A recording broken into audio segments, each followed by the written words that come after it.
Ang kwentong ito ay hango sa totoong buhay. Mula ito sa isa nating kabayan na itago na lang natin sa pangalang Rigor. Walang eksaktong taon, probinsya ng Mindanao. Bakit ba ayaw nyo kung paniwalaan? Sinabi ko na sa inyo na nakita ko nga yung nilalang na yun dito. Wika ni Mang Banong. Pwede ba Mang Banong? Ayang ka na naman sa mga guni-guni mo eh. Tugon ni Nano. Hindi guni-guni ang lahat. Nakita ko siyang tumawid mula sa gubat, papunta dun sa kabilang pangpang. Nariyan pa nga yung mga bakas ng paa niya oh. Muling wika ni Mang Banong. Bakas ng kalabaw to Manong. Siguro, lasing ka na naman oh. Muling wika ni Nano. Medyo nakainom lang. Pero hindi ako lasing. Sigurado ko sa nakita ko. Napakabilis niyang kumilos at halos mabuhal yung mga punong nadadaanan ng nilalang. Muling wika ni Mang Banong. Sabihin niyo nga po sa akin, ano po ba kasi yung nakita niyo? Tanong ni Nano. Isang nilalang na may ulo ng leyon. Tapos yung katawan niya mula leeg pababa. Parang sa tao punong-puno ng balahibo. Tapos may buntot na parang aso. Pagpapaliwanag ni Mang Banong. Teka, leon? Yan ka na naman Manong eh. Walang leon sa lugar natin. Paano ka makakakita ng leon? Tugon ni Nano. Nandito lang pala kayo. Mang Banong, saan ka na naman ba nagsuot? Wika ni Rigor. Si Mang Banong ang nag-alaga sa dalawang binata simula nang maulila ito sa kanika nilang mga magulang. Nadamay sa pag-atake ng mga rebelde sa kanilang lugar. Saktong napadaan ng matanda. Nakita ang dalawang sanggol sa magkaibang tahanan. Kapwa patay na ang mga magulang. Alam ng matanda na walang mag-aaruga sa mga ito. Kaya kinuha niya ang dalawang sanggol. Si Nano ay nasa 5 buwan. Samantalang si Rigor naman, 1 taong gulang ng mga sandaling iyon. Bagaman walang sariling pamilya, walang karanasan sa pagpapalaki ng sanggol, nagawa nitong itaguyod ang dalawang bata hanggang sa umantong ang mga ito sa edad na 18. Hindi rin naging sakit ng ulo ang dalawang binata, kaya madali lang para kay Mang Banong ang pagdidisiplina sa mga ito. Kung may isang bagay na ayaw ang matanda sa dalawa, ang palaging pagpunta ng palihim sa isang bahay sa bayan. Nasa gawing dulo ito at malapit sa gubat. Kung titignan mula sa labas, mapagkakamalang abandonado ito dahil na rin sa mga baging at maliliit na punong tumutubo sa pader na gawa sa adobe. Malapalasyo ang bahay na yun. Pinangangalagaan ito ng isang tao. Lingid sa kalaman ng matanda, naging kaibigan na ng dalawa ang taong iyon. Ang pangalan niya ay Nicolas.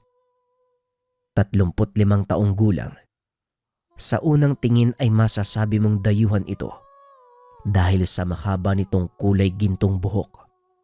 Matipuno ang pangangatawan at punong-puno ng pilat. Kaunting pagbabalik tanaw. Unang beses na napunta ang dalawa sa lugar. Nang minsan silang maglako ng mga gulay na pananim ni Mang Banong. Nang mga sandaling iyon ay kapwa musmus pa sina Rigor at Nano. Napakalakas ng ulan. Walang masilungan ang mga ito at napadaan sila sa mansyon. Nakitang bukas ang trangkahan, kaya walang pagdadalawang isip na pumasok ang dalawa. Habang nasa loob ng mansyon, nag-ikot-ikot ang mga ito. Nakita ang napakagandang loob ng tahanan. Nakita ng mga binata doon ang larawan ng isang matipunong lalaki na may nakatayong leon sa tabi. Hindi maiwasan ni Rigor ang mamangha, kaya hinawakan niya ito. Laking gulat ng binata dahil may narinig siyang boses. Tumuloy kayo sa silid na may liwanag. Hindi ito naririnig ni Nano, kaya naman nanatili siyang nakatayo sa sala. Samantalang si Rigor naman ay nagpatuloy sa kwarto na sinasabi ng boses. Pagpasok ng binata, nakita nito ang mga nakahaing ulam. Alam ng binatang bagong luto ang mga yun. Umuusok pa ito. Dali-daling lumabas ng silid si Rigor para tawagin si Nano. Uy, halika, bilis. May babangita ako sa'yo. Wika ng paslit na si Rigor habang hinihila sa silid si Nano. Nanlaki mga mata ng paslit sa nakita. Saan ang galing yung mga pagkain na yan? At saka bakit mainit-init pa? Tara, Rigor. Mamaya magdatingan yung may-ari ng bahay. Mapagkamalan pa tayong magnanakaw. Tugon ni Nano. Mabuti pa nga. Nakakapagduda na walang tao eh. Tapos may mga nakahaing pagkain. Wika ni Rigor. Akmang lalabas na ang mga ito ng kwarto nang biglang may pumasok. Oh, alis na kayo kaagad? Tamang-tama yung dating nyo kakatapos ko lang magluto. Bakit hindi nyo ako saluhan? Wika ng lalaki. Nakangiti ito sa kanila. Ngunit hindi maiwasan ng dalawang paslit ang nervyosin. Napakalaking tao ng karap. Malahigante na halos nasa 7 talampakan ng tangkad. Pagpasensyaan nyo na po kung naging pakialamero kami sa tahanan nyo. Hindi na po mauulit. Maaari po ba hayaan nyo kaming makalabas? Wika ni Rigor. Halata ang takot sa mukha nito. Kaya naman natawa ang lalaki. Bakit ka ba takot na takot? Hindi naman kita kakainin. Isa pa, sayang naman yung mga niluto ko. Kung hindi nyo man lang matitikman. Wika ng lalaki. Kung sa bagay tama naman siya, Rigor eh. Wala naman sigurong masama kung titikman natin yung mga pagkain. At isa pa, mukha namang mabait siya eh. Wika ni Nano. Pwede ba, Nano? Huwag mong pairalin yung katakawan mo. Mamaya niyan mapahamak tayo eh. Tugon ni Rigor. Muling nagsalita ang lalaki. Huwag kayo matakot. Mukha lang akong mangangain ng tao, pero hindi ko ginagawa yun. Maupo na kayo. Kumain kayo. Habang mainit pa. Walang lason yan. At hindi kayo makukulong sa bahay na to sa oras na kumain kayo. Muling wika ng lalaki. At para magtiwala ang dalawang paslit, nagpakilala ito. Ganon din ang ginawa ng dalawa. Hindi na malayan ng mga ito na nagiging malapit na sila sa lalaki. Manong Nicolas, magaling pala kayo magluto, no? Napakasarap po kasi ng inihaw na karne ng baka. Wika ni Rigor na walang tigil sa pagmuya. Gutom ka lang. Kaya masarap para sa'yo ang lahat ng makita mong pagkain. Sige, kumain kayo hanggat kaya nyo. Tugon ni Nicolas. Ito ang naging simula ng pagkakaibigan ng tatlo. Balik tayo sa kasalukuyan. Naglalakad pa uwi si Mang Banong. Saan ka na naman ba galing, Rigor? Alam mo namang mahilig maglalalabas tong matandang to tapos iniwanan mo. Wika ni Nano. Bagaman mas nakakabata ito kay Rigor, mas matanda itong magsalita at mag-isip. Kalma ka lang, Nano. Wala naman akong ginawa eh. Nagpunta lang ako kay Manong Nicolas. Tugon ni Rigor. Hindi ba pinagbawalan ko na kayong pumunta sa lugar na yon? Bakit ba ang tigas ng ulo mo, Rigor? Ilang beses ko bang kailangang ulitin sa'yo na wag kang pupunta sa lumang mansyon? Mamaya mapagkamalang ka magnanakaw eh. Wika ni Mang Banong. Kayo din naman po, Mang Banong eh. Ilang beses na po namin kayong sinabihan na huwag kang aalis ng bahay. Hindi ka naman marunong umuwi eh kapag nalalasing ka eh. Kaso di naman kayo sumusunod. Ang tigas din ho ng ulo nyo. Mana-mana lang yan. Wika ni Rigor. Malungkot uminom mag-isa eh. Hindi naman kayo umiinom ni Nano. Kaya naghahanap ako na makakausap habang tumatagay. At isa pa, hindi naman ako nag-aalala. Nandito naman kayo ni Nano para sunduin ako. Muling wika ni Mang Banong. Paano kung may nangyaring masama sa inyo? Tapos wala kami ni Nano para iligtas ka. Anong gagawin mo? Tanong ni Rigor. Pasensya na kayo siya. Hindi na ako lalabas ng bahay para uminom. Sige na. Hindi na nagsalita pa ang dalawang binata. Alam ng mga ito na uulitin lang ni Mang Banong ang ginagawa. Ilang beses na itong nangako sa dalawang binata. Ngunit pumupuslit pa rin ito para lamang pumunta sa bayan. Ilang minuto pa ay narating na nila ang tahanan. Diretsyong natulog ang matanda. Samantalang ang dalawa naman, pinag-usapan ang palaging sinasabi ng matanda. Naulit na naman, Rigor. Nakakita daw siya ng nilalang na may katawan ng tao tapos ulo ng leon. Hindi ko na alam ang gagawin kay Mang Badong kung kailang tumatanda. Saka nag-iisip bata eh. Wika ni Nano. May mga tao ba siyang napagsabihan tungkol sa bagay na yon? Tanong ni Rigor. Sa tingin ko wala pa. Mabuti ng ganun. Dahil pagtatawanan siya ng mga makakarinig pagkakamalang baliw yan. Muling wika ni Nano. Matanda na si Mang Banong eh. Kaya hindi na dapat siya hinahayaang lumabas ng bahay. Mamaya kung saan pa makarating yan tapos hindi na makauwi. Muling wika ni Rigor. Huwag kang mag-alala. Itoon mong isipan mo sa trabaho. Ako nang bahala kay Mang Banong. Huling wika ni Nano. Nagtatrabaho sa bayan bilang kargador si Rigor. Samantalang si Nano naman, hindi magawang makapaghanap ng trabaho dahil sa kapansanan. Mas maikse ang kaliwang paa nito kaysa sa kanan. Kaya kung maglakad ito ay parang gumigewang nakariton. Idagdag mo pa ang katabaan. Kadalasang ginagawang katatawanan ng mga tao si Nano na nagiging dahilan naman upang masangkot si Rigor sa basag ulo.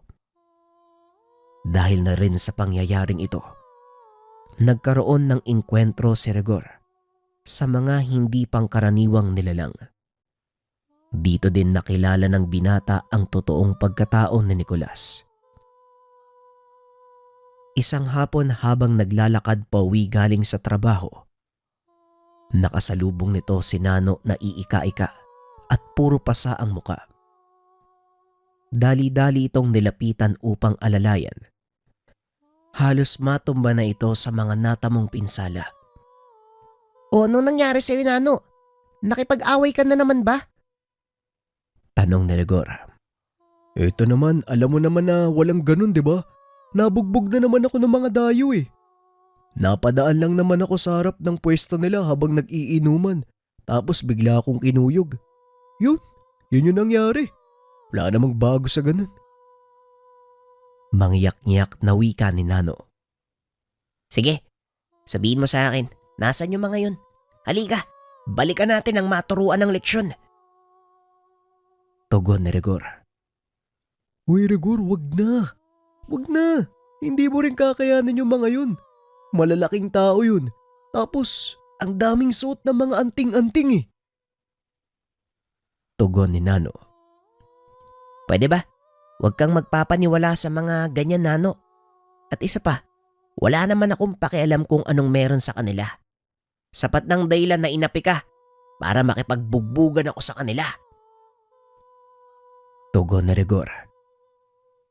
Matapos ay naglakad ito papunta sa kinaroroonan ng mga dayong nag-iinuman. Nagtatrabaho ang mga ito sa isang ginagawang bahay sa bayan na pagmamay-ari naman ng alkalde. Huwag mo nang ituloy, Rigor. Sige na, hayaan mo na lang, masanay ka na. Mapapahamak ka lang eh, umuwi na lang tayo. Muling wika ni Nano. Kaso nga lang walang balak si Rigor na palampasin ang ginawa sa kanyang kaibigan. Bagaman hindi sila totoong magkadugo, tunay na kapatid ang turing nito kay Nano. Hindi. Nasaan sila? Sige, huwag kang matakot. Ituro mo. Wika ni Rigor. Wala nang nagawa si Nano kung hindi ituro ang mga kalalakian. Napalingon ang mga ito sa kanila. Isa-isang nagtayuan sabay lapit. Ama, talagang bumalik ka pang pilantod ka? Sino naman tong kasama mo?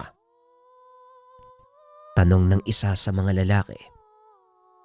Tinignan ni Rigor ang mga kasama nito. Malaki ang katawan at gaya ng sinabi ni Nano, meron silang suot na mga medalyon. Hoy, kayo ba yung gumulpi sa kapatid ko? Pwede bang malaman yung dahilan nyo kung bakit nyo ginawa yung bagay na yun? Sige, magpaliwanag kayo. Tanong ni Rigor. Tumawa ng malakas ang lalaki. Akmang susuntukin na sana ang binata. Biglang may kung sinong humawak sa kamay nito. Hoy, ulupong. Kung ako sa'yo, hindi ko na yan itutuloy. Tignan mo nga yung katawan mo. Ang laki mong tao. Tapos papatol ka sa mas bata sa'yo. Napangiti si Rigor nang makitang dumating si Nicolas. Sino naman tong Amerikanong to? Hoy, hilaw. Pakialamero ka din ano? Wika ng lalaki. Sabay hila ng kamay. Hindi nyo dapat pinapatula ng mas bata sa inyo. Isa pa, tignan nyo yung katawan nyo, ang lalaki oh. Manggugulpi kayo ng mas maliit sa inyo.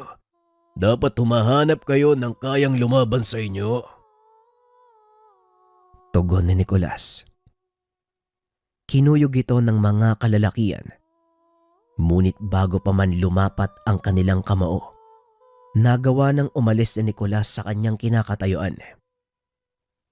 Muling sumugod ang mga kalalakian at sa pagkakataong iyon, hinayaan ni Nicolas na tumama sa kanya ang suntok ng mga kalaban.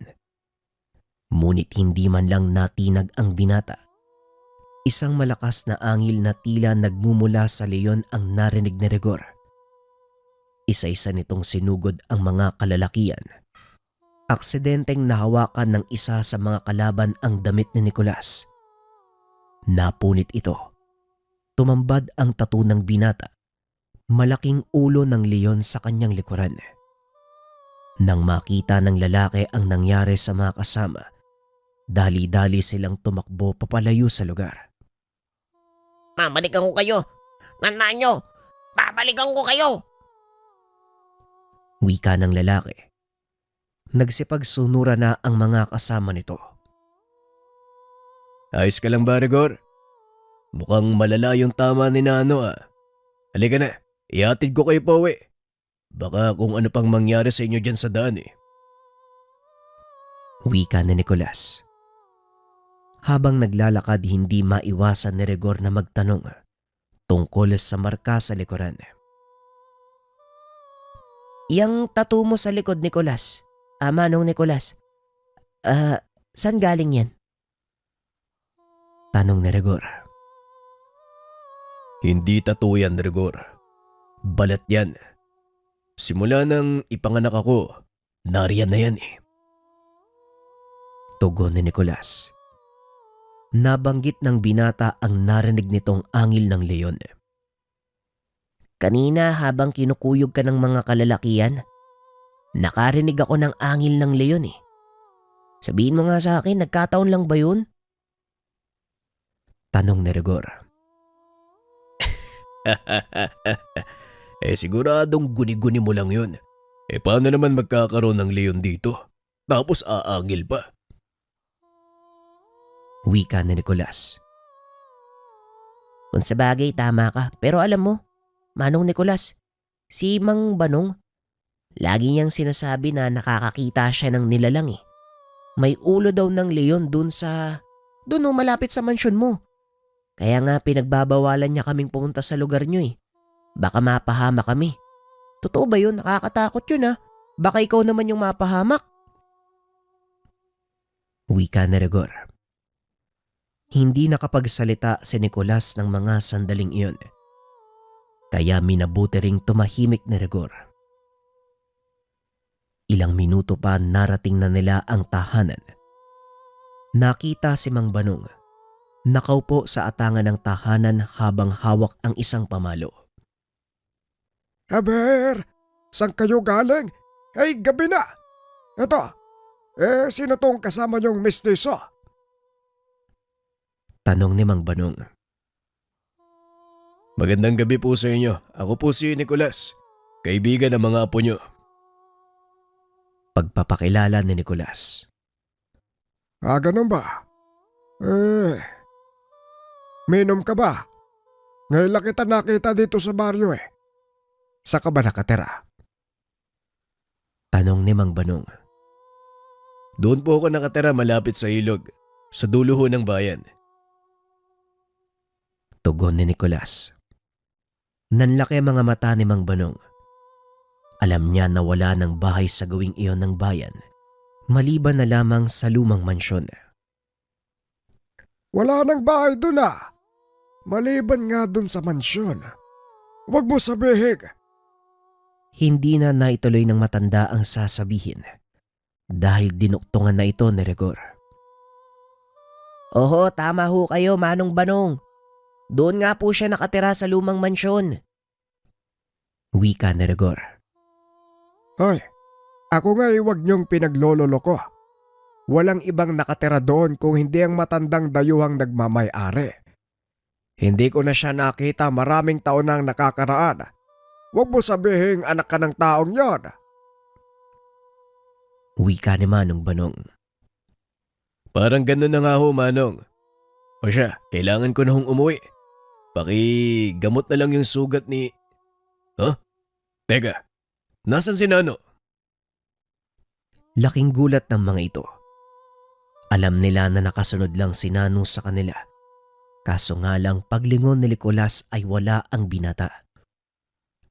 Anak nang, saan na naman nagpunta yun? Tanong ni Rigor. Malamang nawala ng malay sa daan. Sandali lang, susubukan kong hanapin. Tugon ni Nicolas. Binalikan ng dalawa ang daanan, ngunit hindi nila makita si Nano. Imposible namang hindi siya nakasunod sa atin. Kinakausap ko pa yun habang... Teka, sandali lang Rigor. Huwag kang gagalaw. Wika ni Nicolas. Nalito si Rigor. Hindi nito alam kung ano ang ibig sabihin ng kaibigan. Bakit Manong? Ano bang meron? Tanong ng binata. May ibang presensya maliban sa atin. Huwag kang magkakamali. Hindi pangkaraniwang tao yung nasa paligid. Tugon ni Nicolas. Dumampot ng kaperasong patpat si Rigor upang gamiting pangdepensa sa sarili. Teka, anong ibig mong sabihin hindi pangkaraniwang tao? Tanong ni Rigor. Mga aswang Rigor. May hinala ko. Sila din ang dahilan ng biglang pagkawala ng kapatid mo. Tugon ni Nicolas. Ngunit hindi naniwala si Rigor. Ni minsan hindi pa ito nakakita ng aswang. Sa kwento lang naririnig ang tungkol sa mga ganung uri ng nilalang. Naniniwala ka sa mga aswang Manong? Meron bang ganun sa pinanggalingan mo? Dito wala nun eh. Tanong ni Rigor. Hindi lang naniniwala Rigor. Araw-araw ko silang nakakasalamuha. Tugon ni Nicolas. Tumambad sa harapan nila ang isang malaking aso. Tumutulo ang laway. Naglalabasan ang malaking pangil. Nanlilisik ang mga mata. Dahan-dahang naglalakad ang nilalang papunta sa kanilang kinakatayuan. Umatras ka, Rigor. Huwag kang aalis sa likod ko. Wika ni Nicolas. Hindi makakilo si Rigor sa kinakatayuan, kaya hinila niya ito palayo. Anong klaseng nilalang yan, Manong? Tanong ni Rigor. Kanina lang, pinag-uusapan natin ang tungkol sa nilalang na yan. Ngayon hindi ka pa rin naniniwala. Nasa harapan na natin. Tugon ni Nicolas. Napagtanto ni Rigor na ang kaharap nila ay totoong aswang. Pinagmasdan ng binata ang anyo nito. Hindi maiwasang manginig ang tuhod dahil sa takot. Ito ang unang beses niyang makakita ng ganong nilalang. Ngunit ang mas ikinagulat ni Rigor, ang sumunod na ginawa ni Nicolas. Sinugod nito ang nilalang. Walang pagdadalawang isip na sinuntok. Tumayo ang malaking aso at dinamba si Nicolas.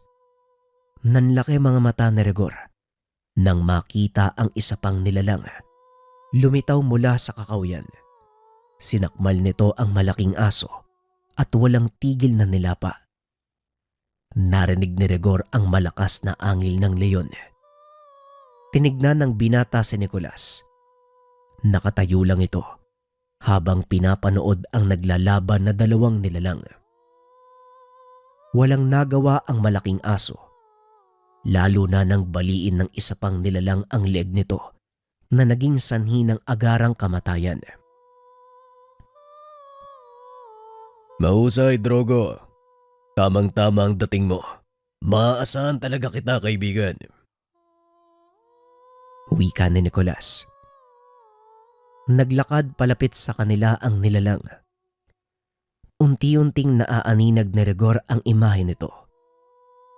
Kinusot ng binata ang mga mata, ngunit hindi pa rin nagbago ang nakikitang imahe. Tama ba to? Tama ba tong nakikita ko? Isang leyon? Teka muna, bakit dalawa yung buntot? Tanong ni Rigor. Tama ka. Leon nga ang nakikita mo. Pero hindi siya pangkaraniwang leon.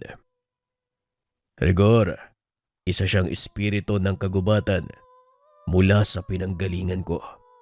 Kakambal ko si Drogo. Nagpapakita siya sa oras ng kagipitan. Pagpapaliwanag ni Nicolas. Dahan-dahang lumapit si Rigor sa nilalang. Unti-unting hinawakan ang makapal na balahibo sa leeg. Higit na malaki ang leon na ito kumpara sa pangkaraniwan. 8 talampakan ng taas kapag nakatayo sa 4 na paa.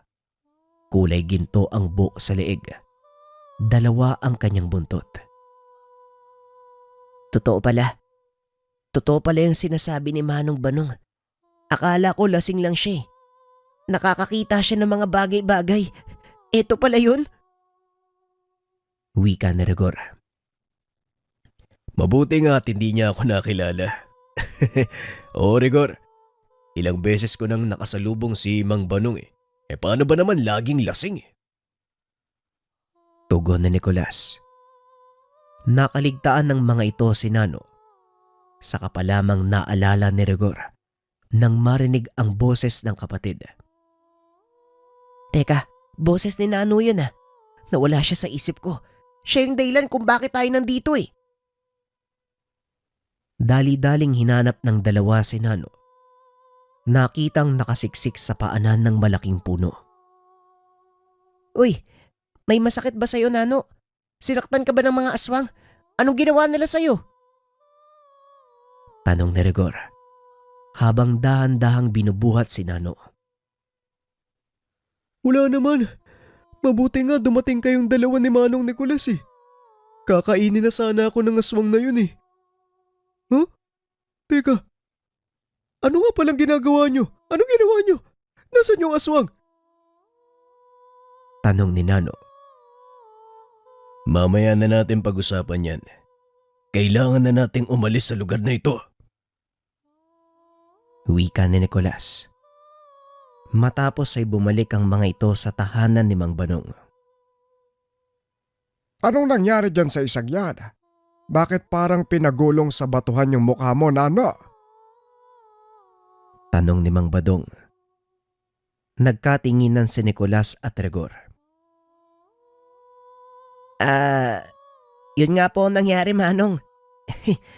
Alam niyo naman kung paanong maglakad to si Nano, di ba? Nahulog yan dun sa pilapil kaya ayan, puro pasa yung muka. Tugon ni Rigor. Minabuti ng dalawa na wag sabihin sa matanda ang katotohanan dahil alam nila na mapapalo sila nito sa oras na malamang nakipag-away na naman. Mukhang maayos na kayong dalawa kaya tutuloy na ako. Mag-iingat kayo palagi, Rigor. Nano, wag kang lalabas kapag madilim na ha. Wika ni Nicolas. Napuno naman ng pangaral ang tenga ng dalawa. Bagay na nakasanayan ng mga ito mula sa ama-amahan. Matapos marinig ang sermon ng matanda, nagpahinga na si Rigor. Ngunit pilit pa rin itong iniisip ang mga nangyari. Hindi makapaniwala ang binata na hindi pangkaraniwang tao si Nicolas. Kinabukasan, dahil wala itong pasok, nagpa siya ang binatang dalawin si Nicolas sa kanyang tahanan. Pagkarating, diretsyong pumasok ang binata sa loob ng mansyon. Nakita nito si Nicolas na nakaupo sa mesa habang nagkakape. Magandang umaga, Manong Nicolas. Pasensya ka na kung dire-diretso na akong pumasok ha. Nakabukas kasi yung pintuan eh. Wika ni Rigor. Wala namang problema. Dahil kung may masama kang tangka, hindi ka naman makakapasok sa mansyon eh. Halika, saluhan mo ako. Tugon ni Nicolas. May ilang bagay lang akong itatanong sa'yo tungkol sa nangyari kagabi. Tugon ni Rigor. Aba, talagang hindi na nawala sa isipan mo yung nangyari kagabi ha? Halika, maupo ka at magkape. Ipapaliwanag ko sa iyo ang lahat. Wika ni Nicolas. Ang mga sumusunod ay ayon sa salaysay ni Nicolas. Mula sa isang tribo ng mga Norse, itong si Nicolas. Ang kanyang angkan ay natibo ng bansang Poland. Ang kanyang ina ay isang babaylan o shaman sa kanilang tribo. Samantalang ang ama ang pinuno. Kilalang angkan ng mga mandirigma ang tribo ni Nicolas. Ngunit isa din sa pinakamapayapang lahi. Hindi kagaya ng ibang tribo na ang gawain ay manakop. Ni minsan hindi ito ginawa ng angkan ni Nicolas. Hanggang sa napilitan na lang ang mga itong umalis sa kanilang lugar. Nakaugalian nilang lumipat sa tuwing sasapit ang taglamig. Ngunit isang pangyayari ang nagtulak sa pamilya ni Nicolas na lisanin na ang kanilang bansa. Gamit ang isang pentagramong nagsisilbing gabay, tinahak nila ang landas patungo sa silangan. Taon ang inabot nila sa laot. Dumadaong sila sa bawat islang mararaanan upang kumuha ng pagkain at ibang pangangailangan. Nakikipagpalitan ang mga ito sa ibang mga tribo hanggang sa makarating ang kanilang sinasakyan sa hindi kilalang isla. Walang nakatira sa lugar, kaya pinili nilang mamuhay roon. Sa loob ng maraming taon, naging masagana ang kanilang pamumuhay. Bagaman nanibago sa klima, nagawa ng pamilya ni Nicolas na makiangkop sa bagong tirahan. Sa kasamaang palad, walang babaeng napasama sa paglalakbay, kaya kinakailangang gamitin ng ama ni Nicolas ang huli nitong alas para makapagpatuloy ang kanilang angkan. hanggang sa nakapagparami sila. Ito ay ang ritual na nagbibigay sa kanila ng hindi pangkaraniwang haba ng buhay. Sa paglipas ng panahon, unti-unting nagtayo ng pamayanan ang kanilang tribo. Walang ibang tao sa lugar. Nagawa nitong mapalawak ang kanilang ari-arian. Ang ilan sa kanilang katribo ay umalis sa pulo.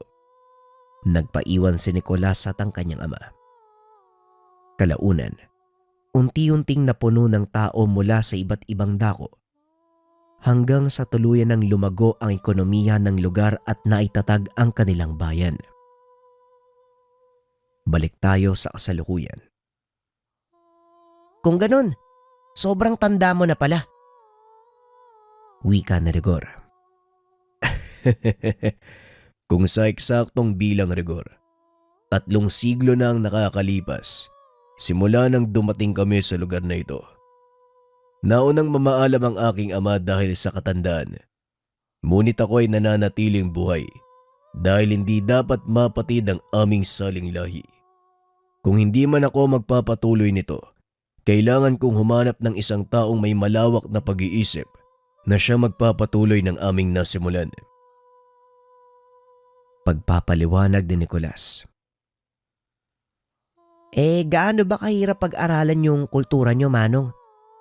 Sa totoo lang, namamangha ako sa naging kwento ng buhay mo. Hindi ko lubos maisip kung saan nanggaling yung mga kapangyarihan nyo . Wika ni Rigor.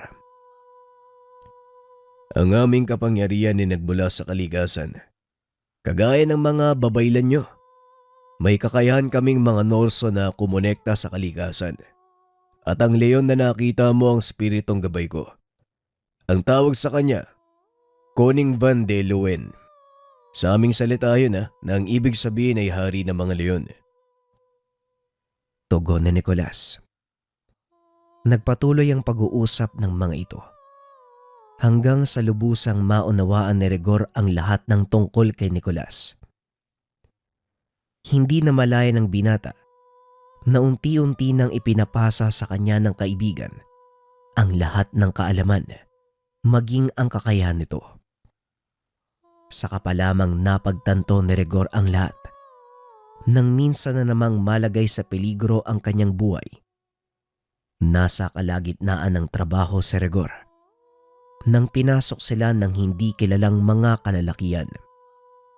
Saktong nasa likod siya ng pinagtatrabahuan nang maganap ang kaguluhan. Pagpasok nito, nakita niya ang 2 lalaking may hawak na baril. Tinutukan nito ang isa sa mga kasamahan habang binubuksan ang kahon na pinaglalagyan ng kanilang pera. Dahan-dahang naglakad si Rigor papasok. Hindi sinasadyang matamaan ng lata. Napalingon ang isa sa mga armadong kalalakihan at pinaputokan siya. Mabilis na nakailag ang binata. Sa hindi malamang dahilan, sinugod nito ang mga nanloob. Laking gulat ng binata nang biglang lumabas ang alagang leon ni Nicolas. Pinagsasakmal ang mga armado hanggang sa walang natira sa kanila. Hindi ito nakikita ng ibang kasamahan ng binata. Kaya nagtataka sila kung ano ang sumasalakay sa mga kalalakian. Nagkakandalasog-lasog ang kanilang katawan. Nanahimik na lamang si Rigor at nang matapos ang oras ng trabaho, dumiretso ito sa tahanan ni Nicolas. O Rigor, napasugod ka. Anong problema? Tanong ni Nicolas. Nagbago na ang boses nito. Teka, nasa bayan ka ba kanina? Tugon ni Rigor. Hindi ako maalis sa mansyon. Bakit? Anong nangyari? Muling tanong ni Nicolas. Nakatalikod dito sa kanya. Ngunit napansin ni Rigor na biglang tumanda ang boses ng kaibigan. Nanlaki mga mata ng binata nang humarap ito sa kanya. Anong nangyari? Bakit parang bigla kang tumanda? Anong ginawa ni Drogo sa pinagtatrabahuan ko kanina? Tanong ni Rigor. Hindi mo nga namalayan, Rigor. Ikaw ang napili kong magpatuloy ng aking sinimulan. Nakikita kong walang pag-asang mapalago ko pa ang aming saling lahi. Pero ang kaalaman at kakayahan, maaari kong iwan sa taong pwede kong pagkatiwalaan. At ikaw yun, Rigor. Wika ni Nicolas. Nagulat ang binata dahil wala namang sinabi sa kanya. Hanggang sa mapagtanto nito ang ginawa ng kaibigan. Pinabasa sa kanya ang aklat ng kasaysayan ng tribo ni Nicolas. Nung una ay hindi niya ito naintindihan. Ngunit kalaunan, nagawa niyang unawain ang mga nakasulat at aral na taglay ng bawat aklat. Ang biglaan kong pagtanda, nangangahulugan lang na matagumpay nang naipasa sa iyo ang lahat.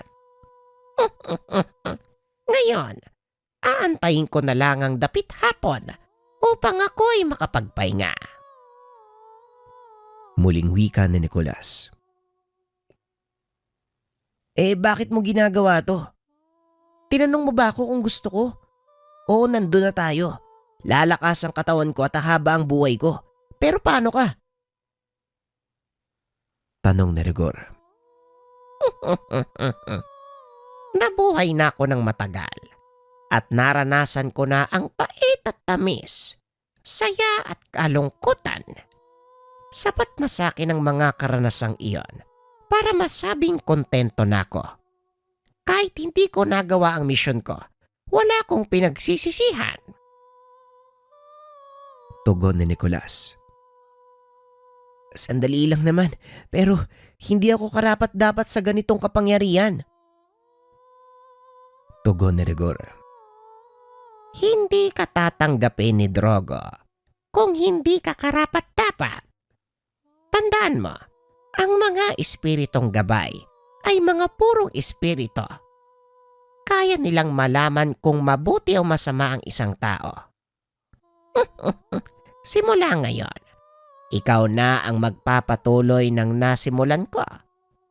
Malaki ang tiwala ko sa iyo, Rigor. Gamitin mo sa kabutihan ang mga kakayahang ipinamana ko sa iyo. Wika ni Nicolas. Wala nang nagawa si Rigor kung hindi tanggapin ang kapalaran. Wala namang nangyaring kakaiba simula nang malaman niya ang katotohanan. Ngunit kalaunan, unti-unting lumantad ang mga sekretong kaaway ng angkan ni Nicolas. Naglalakad si Rigor papunta sa trabaho nang makasalubong nito ang isang lalaking may kasamang aso. Nung una ay isang pares lang ang kanyang nakita. Ngunit kalaunan, sunod-sunod na dumaan sa harapan niya ang 5 pang kalalakian. Ang bawat isa sa kanila ay may kasamang itim na aso. Inakala ni Rigor na pangkaraniwan lang ito dahil marami namang nag-aalaga ng hayop sa kanilang bayan. Nagpatuloy sa paglalakad ang binata at laking gulat nito. Biglang tumalon papunta sa kanyang likuran si Drogo. Bilisan mo. Umalis ka dito. Hindi mo sila kakayanin sa kasalukuyan mong antas. Wika ni Drogo at nagulat si Rigor dahil narinig nito ang boses ng gabay. Nang lingunin ang mga kalalakian, biglang nag-iba ang anyo ng mga aso. Lumaki ang mga ito at humaba ang mga pangil. Teka, ano yung mga yan, Drogo? Tanong ni Rigor. Mamaya ko na ipapaliwanag. Magmadali ka. Pumunta ka sa mansyon ni Nicolas. Hindi na nagtanong pa si Rigor. Dali-dali itong tumakbo papunta sa mansyon ni Nicolas. Sinundan siya ng ilan sa mga kalaban. Ngunit hindi ito hinayaan ni Drogo. Walang pagdadalawang isip na pinatay ang mga ito. Mabuti na lang naabutan mo sila.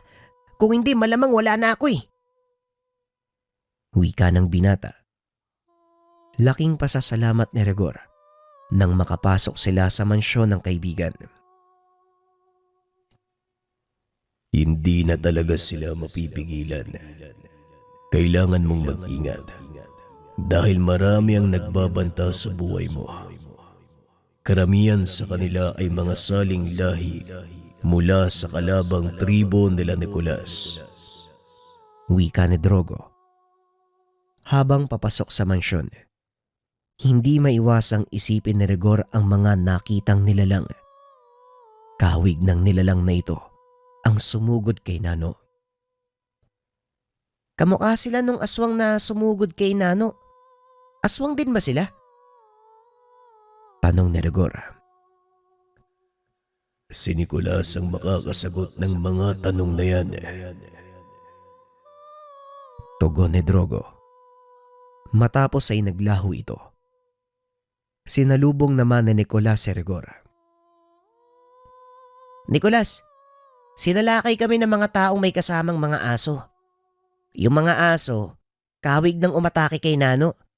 Gusto ko sanang malaman kung mga aswang din ba sila. Tanong ni Rigor. Oo, kung sa inyong kultura. Sila ay mga aswang, pero sa amin, kabilang sila sa isang tribo na kumakain ng kapwa-tao. Sila rin ang dahilan kung bakit kami umalis sa aming tinubuang lupa. Hindi ko alam na nasundan pala nila kami. Huwag mo sanang isipin na ipinasa ko sa iyo ang obligasyon para matakasan ang mga kalaban. Dahil kung alam ko lang na nasundan nila kami, hindi ko sana muna ipinasa sa iyo ang lahat ng meron ako. Pagpapaliwanag ni Nicolas. Hindi naman. Huwag mo nang isipin yun. Wala na tayong magagawa nandito na to Kailangan na lang harapin. Wika ni Rigor. Mag-iingat ka. Dahil higit silang mas malakas kaysa sa'yo. Sa kasalukuyan mong antas, malabong manalo ka sa kanila sa harapang laban. Tugon ni Nicolas. Nasabi nga yan sa akin ni Drogo Kaya gusto kong itanong sa'yo kung may ibang paraan para kahit papano makayanan kong makipagsabayan sa kanila. Wika ni Rigor. May paraan, pero kailangan mong labanan sila ng hiwalay. Dahil sa oras na magkakasama sila, wala kang panalo. Pagtutulungan ka ng mga yon. Tugon ni Nicolas. Paano ko naman gagawin yun? Hindi ko nga alam kung... Teka, meron bang oras?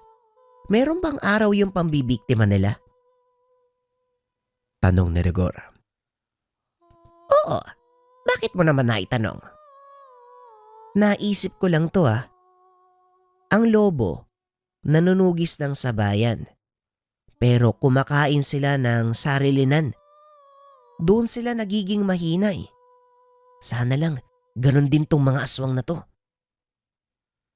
Wika ni Rigor. Hindi ako sigurado kung ganun sila kumilos. Kaya mag-iingat ka. Pag-uusap ng dalawa. Hindi na tumuloy sa pagpasok si Rigor. Pinag-isipan nito ng mabuti ang gagawin. Nang gabing iyon, isinagawa niya ang unang hakbang. Sa pamamagitan ng malakas na pang-amoy ni Drogo, nagawa nilang matunton ang lugar na pinaglalagian ng mga aswang. Anong susunod mong gagawin, Rigor? Tanong ni Drogo. Sa ngayon, magmamatsyag lang muna. Hindi ako sasalakay hanggat hindi ko napapag-aralan ng kanilang galaw. Kailangan nating makasiguro. Wika ni Rigor. Ang laki ng pinagbago mo simula nang makilala kita. Mukhang malaki ang naging tulong ng pagtuturo sa iyo ni Nicolas. Nahubog ang pag-iisip mo at nagkaroon ng tamang ideolohiya sa mga bagay-bagay. Wika ni Drogo. Siguro nga, Drogo, pero halika na. Umalis na tayo dito. Nagawa ko na ang kailangang gawin. Matapos malaman ang kilos ng kalaban, bumalik ang dalawa sa tahanan ni Nicolas. Nagulat si Rigor. Nakita nito si Nicolas na naglilinis ng mga sandata. Tamang-tama ang dating mo. Heto, mamili ka. Mga sinaunang sandata ng aking mga ninuno. Wika ni Nicolas. Malalaking tao ang mga Norso, kaya malaking palakol at espada ang gamit nila. Wala ka bang itak? Itak! Hindi uso ang itak sa mansyong ito. Pag-uusap ng dalawa. Napalingon ang mga ito nang biglang magsalita si Nano mula naman sa pintuan ng mansyon. Kaya nga dinalhan kita, Rigor eh. Alam kong kakailanganin mo to. Wika ni Nano. Meron siyang dalang itak. Inihagis niya ito kay Rigor. Tamang-tama ang dating mo, Nano. Pero teka, paano mong nalaman yung gagawin ko? Tanong ni Rigor. Basta may nakapagsabi lang sa akin. Gusto ko sanang sumama kaso baka maging pabigat lang ako sa iyo eh. Kaya magpapaiwan na lang ako dito sa mansyon ni Nicolas. Tugon ni Nano. Mas gugustuhin kong nandito ka kasi alam kong ligtas ka. Mapanganib yung gagawin ko eh. Wika ni Rigor.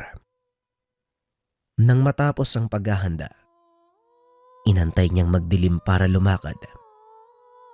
Kabilugan ng buwan ng gabing iyon, kaya alam ni Rigor na lalabas ang mga kalaban upang tumugis ng biktima. Hindi na kita kailangan balaan sa maaaring mangyari. Alam mo na ang gagawin. Sa oras na bumaliktad ang sitwasyon, tandaan mo ang sinabi ko sa iyo. Gamitin mo lang ang huling alas na sinasabi ko. Wika ni Nicolas. Alam ko, Nicolas. Salamat. Tugon ng binata. Matapos ay lumakad na si Rigor. Nakasunod sa binata ang gabay nitong hari ng mga leon. Pinagmamasdan ni Nicolas ang dalawa. Nakikita nito ang sarili sa binata. Nakikita ko ang sarili ko sa kapatid mo, Nano. Pero hindi yon ang dahilan kung bakit siya ang pinili ko. May kung ano sa kanyang pagkatao na naging rason kung bakit ako nagtiwala sa kanya. Wika ni Nicolas. Si Rigor kasi yung tipo ng taong hindi mo madaling mababasa yung ugali. Kung titignan mo sa panlabas sa anyo, napakatigas nito. At parang yung hindi ka papansinin. Pero sa kaloob-looban ng taong yan, isang batang may malambot na puso na handang umunawa. Wika ni Nano. Kilalang kilala mo ang kapatid mo. O siya, pumasok na tayo at magkape. Antayin na lang natin ang pagbabalik ni Rigor. Wika ni Nicolas. Samantalang sa kabilang banda, malapit na sa pinagtataguan ng mga kalaban ng binata. Sumilip na din ang buwan ng mga oras na yun, kaya naghanap na ng mapagtataguan si Rigor. Ilang minutong nakalipas, tuluyan ang naglabasan ang mga kalaban. Nauna ang mga malalaking aso, kasunod ang mga tao. Nang masigurong lumabas na ang lahat ng mga aswang ay sinundan ito ni Rigor. Nakarating sa isang bakahan ang mga ito. Isa-isang nagsipagtago. Ang mga aso ang nagsimulang manugis ng kanilang bibiktimahing hayop. Kahit papano nagpapasalamat si Rigor dahil hindi tao ang binibiktima ng mga ito. Ngunit kailangan niya pa ring pigilan ang mga kalaban dahil maaaring dumating ang panahon na tao na ang kanilang tutugisin. Matyagang nag-abang si Rigor hanggang sa makahanap na ng mabibiktima ang mga aso. Dali-daling nagtakbuhan ang mga amo nito upang buhatin ang kanilang nahuli. Dinala ng mga aswang ang baka sa isang liblib na lugar at doon nagsimulang hatiin ang kanilang nahuli. Matapos ay kanya-kanyang alisa na ang mga ito. Tama ang hinala mo, Rigor. Ako nang bahala kung paano sila matutuntun. Wika ni Drogo. Nanahimik ito sandali hanggang sa matunton ang unang pares. Ano, Drogo? Nakita mo na ba yung kinaroroonan nila? Oo. Sumunod ka sa akin. Mabilis na tumakbo ang dalawa papunta sa unang pares. Nakitang kumakain ng nakuhang parte. Laking gulat ng mga ito nang biglang sumunggab ang gabay ni Rigor. Walang awang nilapa ang malaking aso. Samantalang si Rigor naman, pinugutan ng ulo ang taong kasama. Tapos na tayo sa unang pares. May natitira pang 4. Wika ng binata. Dali-dali nilang pinuntahan ang ibang pares. Gaya ng nauna, pinagpapapatay ang mga ito. Hanggang sa masumpungan nila ang pinakapinuno ng pangkat. Nakaupo ito sa ugat ng puno habang ang alaga niyang aso ay kumakain ng mga tirang buto. Mukhang nagkamali ako ng inakala. Hindi si Nicolas ang kasama mo, Drogo. Wika ng lalaki. Nagretiro na si Nicolas. Pasensya ka na. Hindi mo na siya makakasalamuha pa. Tugon ni Drogo. At sino naman ang binatang to? Hindi naman siya mula sa angkan ng inyong Panginoon. Pero bakit ka nakabuntot sa kanya? Tama ka. Hindi nga siya kadugo ng Panginoon. Pero siya ang pinili ni Nicolas. At gaya ng ipinangako ko sa angkan ng mga Norso, susundin ko ang sino mang mapipili nila. Kung ganon talagang desperado na ang taong yon, pasensya na. Pero hindi ako papayag na ituloy ang taong ito ang saling lahi ni Nicolas. Wika ni Gabo sabay sugod. Sa isang kisap mata, napunta ito sa harapan ni Rigor. Napalingon si Drogo. Nakitang sakal-sakal na ang binata. Tignan mo kung gaano kahina ang taong ipinalit ng iyong Panginoon. Hindi man lang niya naramdaman ang pagkilos ko. Hindi nagsalita si Drogo. Nanatili lang ito sa kinakatayuan habang nakatitig kay Rigor. Nagkakamali ka. Tignan mong mabuti kung ano yung hawak mo. Wika ni Rigor. Nanlaki ang mga mata ni Gabo nang mapansin na ang sakal-sakal, isang malaking sanga ng kahoy. Sino ngayon ang mas mabagal sa inyo? Pwede na. Mukhang maaaliw ako sa labang. Hindi nito naituloy ang sasabihin. Bigla na lang lumitaw si Rigor sa kanyang harapan. Isang malakas sa suntok ang pinakawalan nito. Napaangat sa lupa ang paa ni Gabo. Halos mawala ng ulirat dahil sa lakas ng pagkakatama. Hindi pa man lumalapat sa lupa ang paa. Hinataw na naman ito ni Rigor, dahilan para humampas ng malakas ang katawan nito sa lupa. Pagdikit ni Gabo sa lupa, isang malakas sa tadyak naman ang ibinigay ni Rigor. Tumama sa puno ang nilalang at tuluyang nawalan ng malay. Ilang sandali lang bumalik ito sa ulirat. Nakitang papasugod na si Rigor. Wala na siyang nagawa kung hindi antayin ang pagtarak ng itak ng binata sa kanyang katawan. Pasensya na. Kung hindi si Nicolas ang humarap sa'yo ngayon Nga pala, may pinapasabi siya sa'yo. Lumapit ang binata sa tenga ni Gabo. May kung anong binulong, dahilan para tuluyang mawala sa sarili ang kalaban. Pakiusap, huwag mong gagalawin ang aking mga saling lahi. Hindi pa ba sapat na hawak mo na ang buhay ko? Kailangan mo pang patayin ang buong angkan ko.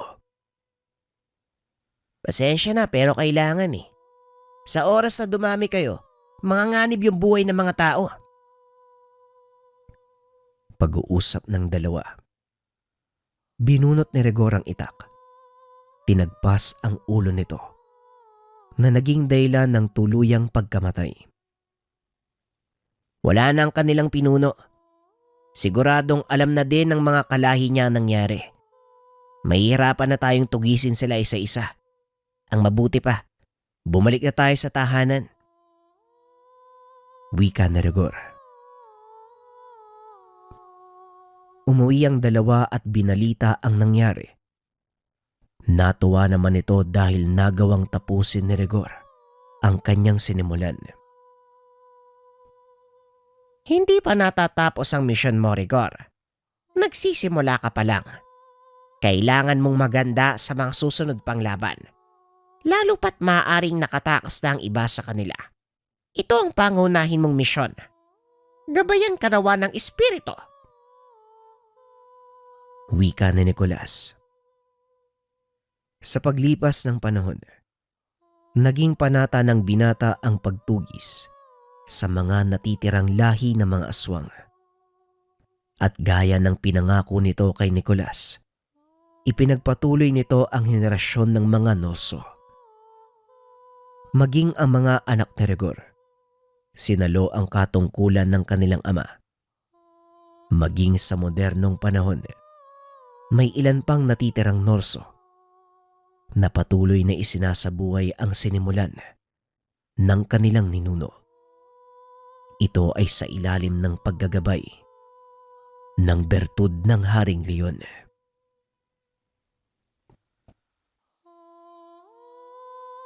Maraming salamat sa pakikinig ng ating kwento mga kabayan. Abangan pa ang mga susunod na storya dito sa ating channel. Paalam.